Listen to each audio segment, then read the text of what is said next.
وزیر اس وقت کا، تیمور نام تھا اس کا، وہ نکلا لاہور لشکر کے ساتھ، اپنے کتے کو بھی ساتھ لے کر گیا لشکر کے. تو جیسے اپنے حدود اس کے ختم ہو رہے تھے تو برابر میں دوسرا ملک شروع ہوتا تھا. وہاں ایک بزرگ رہتے تھے اللہ والے. تو انہوں نے دیکھا کہ یہ تو وہی تاتاری ہیں، تو وہ سامنے آ گئے ان کی طرف. تو بارڈر میں ملاقات ہو گئی. کہا کون؟ کہا مسلمان. تو اس نے کہا کہ اب تو اس کو ذلیل کرنا ہے اور قتل کرنا ہے، دو کام تھے. تو ذلیل کرنے کے لیے اس کے ہاتھ میں جو شکاری کتا تھا، اس بزرگ اللہ والے سے کہا بتا تو بہتر ہے یا کتا؟ اس بزرگ نے کہا کہ یہ فیصلہ ابھی نہیں ہو سکتا، یہ فیصلہ ابھی نہیں ہو سکتا. کہا کیوں؟ کون سی ایسی بات ہے ابھی فیصلہ کرنا ہے مجھے؟ کہا کہ اگر میرا خاتمہ ایمان پر ہو گیا تو میں اس کتے سے بہتر ہوں، اور اگر خدا نہ خواستہ میرا خاتمہ ایمان پہ نہ ہوا تو یہ کتا مجھ سے بہتر ہوگا. تو وہ کہنے لگا ایمان؟ یہ ایمان کیا چیز ہے؟ لفظ ایمان کا سن کر کہنے لگا یہ ایمان کیا چیز ہے؟ اس نے کہا یہ ایمان ایسی چیز ہے کہ یہی وجہ فضیلت یہی ہے کہ ایمان کے ساتھ ہو جائے تو کام بن جائے گا. تو لفظ ایمان سن کے نا اس کے دل پہ چوٹ لگی.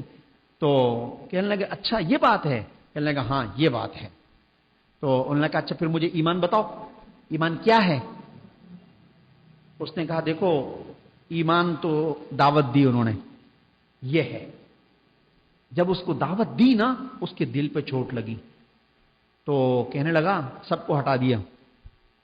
کہنے لگا بات سنو، ابھی تو میں بادشاہ نہیں بناؤں، جب میری تاج پوشی ہو جائے، ایک روکا لکھ دیا، جب میری تاج پوشی ہو جائے اور میرے سر پر تاج سجا دیا جائے تو تم یہ روکا لے آنا میرے پاس، تم یہ روکا میرے پاس لے آنا. کہا اچھا ٹھیک ہے. کہا کہ وہ ٹھیک ہے.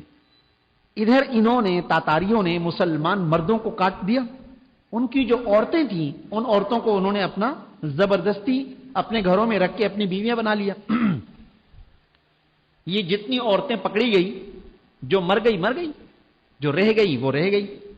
اب جو عورتیں رہ گئی تھیں اندرون خانہ انہوں نے اندر ہی اندر محنت شروع کر دی وزیروں کے اوپر. ایمان والی تو تھی نا، ایمان تو تھا. اب وہ انہوں نے ان کو آہستہ آہستہ قائل کرنا شروع کر دیا. مار کھاتی رہیں، پٹتی رہیں، لیکن کچھ مر گئیں، کچھ رہ گئیں. کسی کو کسی سے بہت زیادہ حسن کی وجہ سے محبت ہو گئی تو وہ اس کا قائل ہو گیا کہ ٹھیک ہے بس میں کلمہ پڑھ لیتا ہوں لیکن کسی کو نہیں بتانا. یہ اندرون خانہ وزراء کے جتنے لوگ تھے انہوں نے یہ سب مسلمان عورتیں سنبھال لی. اب مسلمان عورتوں نے اندر اندر یہ کام شروع کر دیا. اندر اندر ایمان کی دعوت چلی اور اندر ہی اندر جتنے بھی وزیر مزیر تھے وہ مسلمان ہو گئے خاموشی کے ساتھ. اور ادھر جو ہے تیمور جو ہے اس کی تاج پوشی ہو گئی. ادھر اس بزرگ کا انتقال ہو گیا. اس بزرگ نے اپنے بیٹے سے وہ رقعہ دیا اور کہا کہ جب تیمور بادشاہ بن جائے تو یہ رقعہ لے جانا، تیمور کو دکھا دینا اور بتا دینا کہ میرا ابا یہ رقعہ دے کر گیا اور میرے ابا نے ایک پیغام یہ بھی دیا ہے کہ الحمدللہ میرا خاتمہ ایمان پر ہو گیا، میں کتے سے افضل ہو گیا ہوں.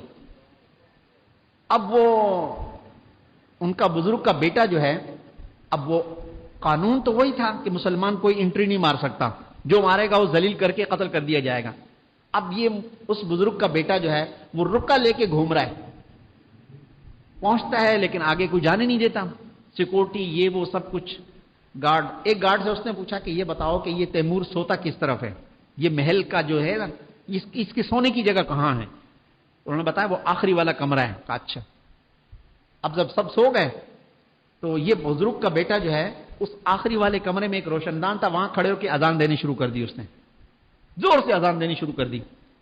تیمور کی آنکھ کھول گئی. تیمور نے کہا کون ہے چیخ رہا ہے چلا رہا ہے؟ پکڑ کے لیا اس کو اور کیا چاہیے تھا، اندر ہی جانا تھا اس کو. اب وہ پکڑ کے جب اندر لے کر آ گئے اس کو اس نے رقعہ دے دیا. تیمور نے جب وہ رقعہ پڑھا تو تیمور نے اس کو بلا کر ادھر آ. کہا تو کون ہے؟ کہا میں اس بزرگ کا بیٹا ہوں. اچھا اس کا انتقال ہو گیا؟ کہا ہاں اس کا انتقال ہو گیا، ایمان پہ ہو گیا، اور اس نے یہ پیغام دیا کہ الحمدللہ میں کتے سے افضل ہوں، میرا خاتمہ ایمان پر ہو گیا.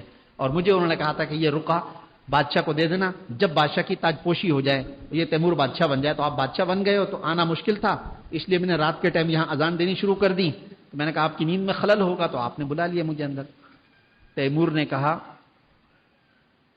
کلمہ پڑھ لیا، کلمہ پڑھ لیا اس نے، اور اس کے بعد اس نے کہا کہ خاموش، نکلو یہاں سے، تم چلے جاؤ۔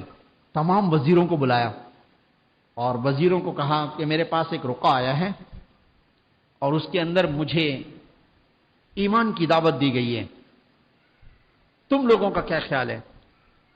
وزیر تو اندر ہی اندر سارے مسلمان ہوئے کھڑے تھے، سب نے کہا نعرہ تکبیر، ہم تو پہلے سے ہی مسلمان ہیں۔ تیمور نے کہا چل بابا ہم بھی مسلمان ہو گئے۔ ایک دم وہاں پہ اسلام دوبارہ ابھرا، اسلام ابھرا اور اسلام پھیلا، اور پھر اسلام پھیلتا چلا گیا۔ یا تو انہوں نے یہ ظلم کیے تھے اور یا تو یہ ظلم کیے۔ حقیر نہیں سمجھنا، یہ لفظ ایمان، یہ ایمان کے لفظ نے اس کے دل پہ چوٹ ماری اور فوراً پوچھتا ہے کہ ایمان کیا چیز ہوتی ہے؟ بس وہ ایمان پھر یہ ہوتا ہے کہ دل میں لگتا ہے۔ ایک بزرگ نے ایک قصہ اور سنایا کہ دیکھو یہ کسی کو حقیر مت سمجھیں، کسی کو بھی حقیر مت سمجھیں۔ پر ہندوستان میں ایک آدمی تھا